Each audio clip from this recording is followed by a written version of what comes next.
Non-fungible tokens. Tokens. It's the biggest technology that has ever happened in the history of life. Big creator of all time and a confirmed show Is what it looks like.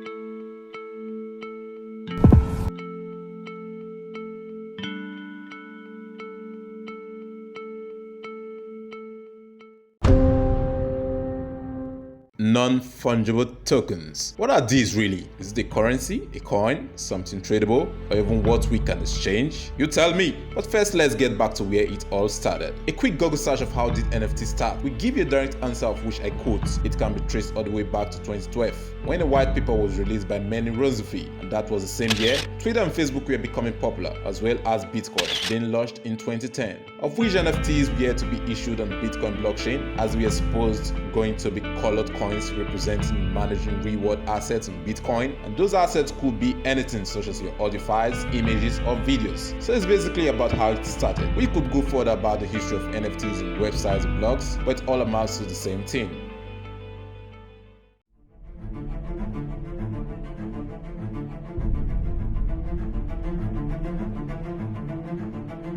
What are non-fungible tokens? Non-fungible tokens, as preferably called NFTs, are referred to as a digital collection, content, or media, whether digital or physical. So that's it. If it's a digital collection, then how possibly is it physical as well? Take this as an example. If someone has $100 and I have $100 as well, if the person loses his $100 note bill and I gave him mine, it's simply fungible. But a non-fungible token is something you can't replace, even though it has the same value, and that makes it non-fungible. You can create a prototype of a $100 bill, but it won't count in the market as it is the same as the original you lost. And that basically is what a non-fungible token really is. A quick Google search of the first NFT created will lead you to this guy called Kevin McCall, who created the first NFT ever known to man, which is called the Quantum, and was originally sold for a sum of $1.14 million.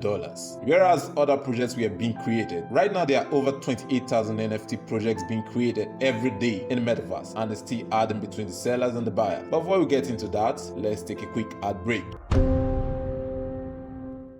While talking about NFTs itself, this video wouldn't have been made possible without this project. I would really like you guys to check it out, and I think they can really gain a lot of momentum, and it's an upcoming one of that. And I think you guys should keep it on your radar. It's called Evil Kongs, and it's kind of an ape-like NFT. From my opinion, I really know they will make a massive sale. I won't say a lot about this project, but on my next video, I will talk much about it. With all this said, let's dive right back into the video. NFTs have been thriving a lot since the launch of it at 2012, so many presume it's taken over the metaverse, while others see it as a high staking probability between the holders themselves. They may be wondering will the project drop in price or will it rise? They don't know. So they keep wondering and keep getting messages from the so-called founders, CEO, artists, making the holder not to have the much needed faith in the project to which they had in the first place. So they sell it not knowing the probability or the outcome that it will result. To them it's a win-win. Maybe they could possibly use the money of the art being sold to buy another one. Why many have been asking this question, seeing more and more NFT adding up to the metaverse each day, hoping that NFTs will still thrive. But why don't you just pause for a second and wonder, why do people lose their money to projects for which some reasons just fall in price within the day? Isn't that a quick Google search will give you the answer of which you're looking for? Now I'm no philosopher, or am I trying to be one, but get this, all I'm trying to say is we should watch out for the projects we put our money in, whereas we should know the value of NFTs to sell before your mind may wander around the projects, because I don't and will never know the true intentions of the project owners or what they are planning to do. But my own advice I will give on this: so whenever you are seeing a spike or an hype on a project, tread carefully when you notice it may not have any value.